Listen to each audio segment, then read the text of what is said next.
Well, we just had to go live again today. It's such a beautiful day in the Bay Area. I have to talk about a more beautiful future for the 49ers wide receiver room.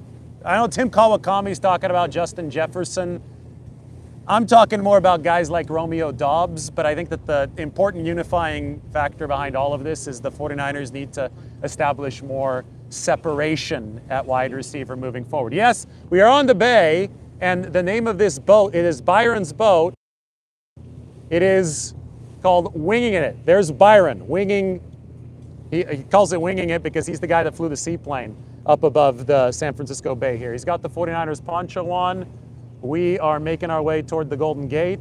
I'm going to answer all your questions about the 49ers wide receiver position and hopefully give you guys another good tour of the Bay Area here ahead of the Super Bowl, which is going to be held in Santa Clara, but obviously the more scenic part of the Bay Area. Without an electric substation by a practice field is right here. So yes, it is beautiful. There is the Golden Gate. I'm going to try to keep the camera as still as possible. It's going to be a little bit difficult, but shout out to Byron. Yeah, we got some wind, but we got a good mic. So yeah, we're all good. Byron is the man. This is the seaplane pilot. He flew the 49ers to their win, or away from their win in Seattle week 1, flies for United. And I think if Byron flies the 49ers, they beat the Seattle Seahawks, who are currently the favorites to win the Super Bowl. Maybe the trick is getting Byron out there. You know, another trick for the 49ers would be not ranking in the bottom quartile of the league in terms of wide receiver separation. It's a massive, massive problem for San Francisco this year. It was a massive problem in 2024 when they ranked dead last. It obviously traces back to Brandon Aiyuk not being available for this football team.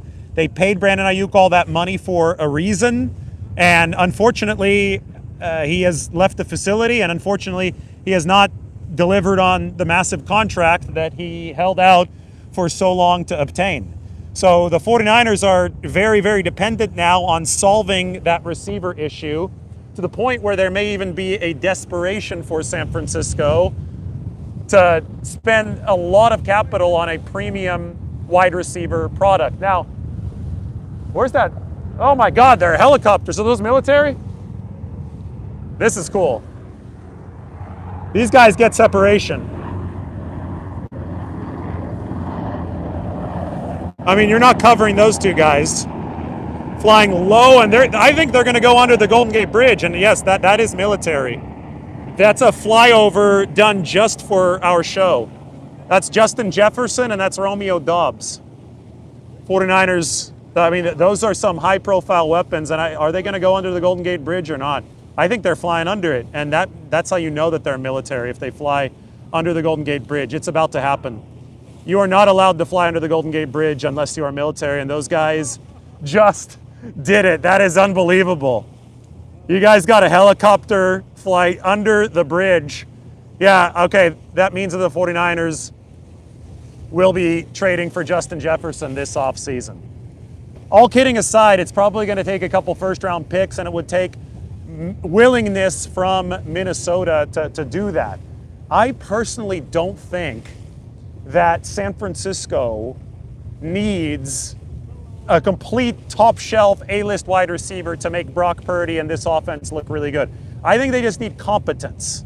And Brandon Aiyuk was more than competent. He's obviously one of the best in the game, but the 49ers loved the fact that he had already been plugged into their system because he also made the run game better, because he was a really good blocker.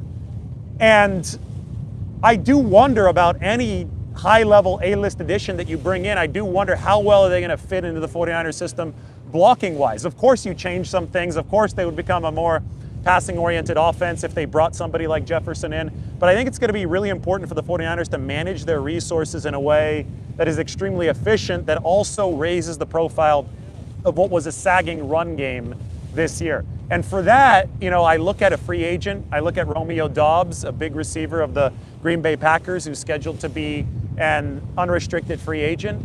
And I think this guy can absolutely grab the contested ball, which, you know, if you're dealing with a lot of tight windows, that's an important skill to have. He has a 98th percentile contested catch rate. And he can block as well. He was in LaFleur's system. Mike points out that if Justin Jefferson is traded, it probably won't be until the season. Oh, look, I think we just got a porpoise right here. It was on camera right there. Look at that. Porpoise, right? Yeah, that's a porpoise. That was cool. Oh, two of them. Two of them. Amazing. So, I mean, I could talk about landing some big fish this offseason, and I think that's one of my best segues ever because we just literally cruised by the porpoises. Is it the porpoise or is it the porpoise? I think it's the porpoises. I think the porpoise would not be a good plural. There's the Golden Gate at sunset, and I'm going to keep on talking about Romeo Dobbs. I mean, Romeo, having been in the system, I think that you look at how do they construct this. If they don't get Jawan Jennings back, and if Jawan Jennings wants over $20 million, then the 49ers probably aren't going to get him back if somebody else is willing to pay that, and I think the Tennessee Titans might do that because Robert Saleh is going to want a culture builder in Tennessee, and he's been around Jawan Jennings. It's going to be a little bit choppy here.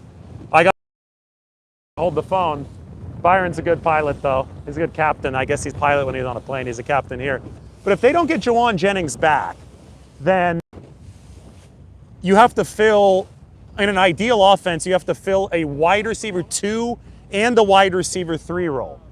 You could also argue that maybe they have to fill a wide receiver 1 role, but I really do think that Ricky Pearsall has the talent to fill that. Now, the availability is a different question with Ricky Pearsall, so maybe the 49ers do feel that they need a 1, but based on what Kyle Shanahan said the other day, he was saying, well, Ricky was a top of the league guy in the first 4 weeks until he suffered the PCL. I think the 49ers believe in Ricky, and I think they may have to believe in Ricky because they've already invested the draft capital that is going to rely on him being that top guy, especially with Brandon Aiyuk not around. So say that you don't get one of the biggest fish. Say that you go after a Romeo Dobbs. Say that you also lose Jawan Jennings. Ricky is healthy. All of a sudden, at the top of your receiver rotation, you'd have Ricky and you'd have a Romeo Dobbs. And then, as the 49ers, you would really hope for the blossoming of Jordan Watkins and maybe even Jacob Cowing in year 2. Watkins, I think, would be a very big one. But Ricky was not at the speed that he normally runs after the PCL injury in week 4. And I can tell you guys, the first 4 weeks, it was a beautiful sight to see Ricky Pearsall. This is going to be really shaky if I zoom. I need to zoom out. I'm going to knock the phone out if I zoom in. So you guys have to see the city from a little bit further away. Look, there's Alcatraz. There's Angel Island. Alcatraz still has some beautiful sunlight on it. There is San Francisco. And the Golden Gate is getting a little choppier. You guys can see it's not quite as choppy as when I swam this water back in April. But it's something that could get you seasick after a while. So I've got to keep my head up here as we approach the Golden Gate Bridge. But Ricky Pearsall over the first 4 weeks of the season was at 2.38 yards per route run. He was a top 5 receiver in the NFL over the first 4 weeks. He got hurt on a big gainer against Jacksonville. You can go back and watch the highlight reel for the 49ers. If he can stay healthy, and I understand that that's a massive if, but if he can stay healthy, the 49ers absolutely believe that this guy can be in that number 1 role for them efficiency-wise. You got to be over 2 yards per route run to be considered an efficient number 1. Then you add somebody like Dobbs, a mid-tier addition. I'm just tossing Dobbs' name in because I know he can block. And he's a big body that's played in a similar system before. You toss somebody like that in with Jordan Watkins and Jacob Cowing. Remember, you've got Demarcus Robinson under contract for 1 more year. I think that you could have a beautiful sight for the 49ers in the receiving room, especially since they think they're going to get George Kittle back at some point. They obviously still have Christian McCaffrey. There's a lot of weaponry on this team. What you were missing this year, though, was the separation at the wide receiver room.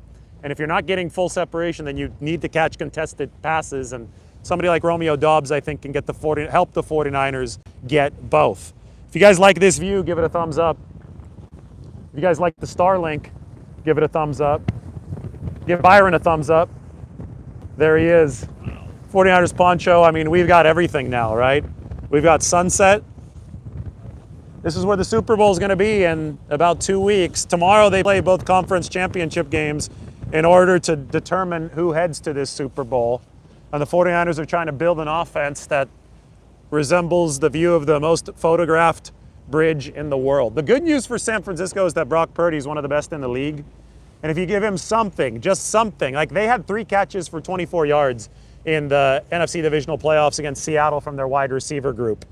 So if you give them just a little bit at wide receiver, that quarterback, Shanahan, Kubiak, who's going to be staying, and Brock Purdy, if you give those guys just a little bit, then there is going to be production. I mean, there already was production this year, but they were below average in explosive play rate, so they've got to find a way to better stretch the field offensively.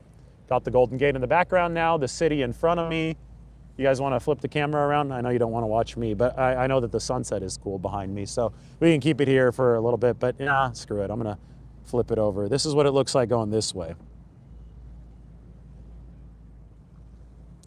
And the Starlink on this boat has been amazing. That's what we took up on the seaplane to give it the type of reception that we had when we flew over San Francisco. And now on the boat, we can see the bridge over here. I mean, these are all great, great shots, right? You can't be mad at a shot like this. Sunset over the Golden Gate Bridge. Yeah, I don't think the Cowboys are going to let George Pickens go. He had a good year for them. People talking about George Pickens. I'm ready to answer some questions here as the boat does make its way again past the Golden Gate. Pickens also is a guy that can take some plays off of blocking, which I don't think is going to be the way for the 49ers. You know, we're going to talk about the lack of separation for San Francisco this year, but the run game, when George Kittle wasn't available, wasn't good. And even when George was available in the postseason, they struggled to run the ball against the best defenses that they faced. The Seattle Seahawks obviously being at the very top of that list. I think that the wide receiver blocking this year was a major problem in the post-Aiyuk era for the 49ers. I think it was a big, big problem for San Francisco. So whoever you bring in at wide receiver has got to block. No block, no rock.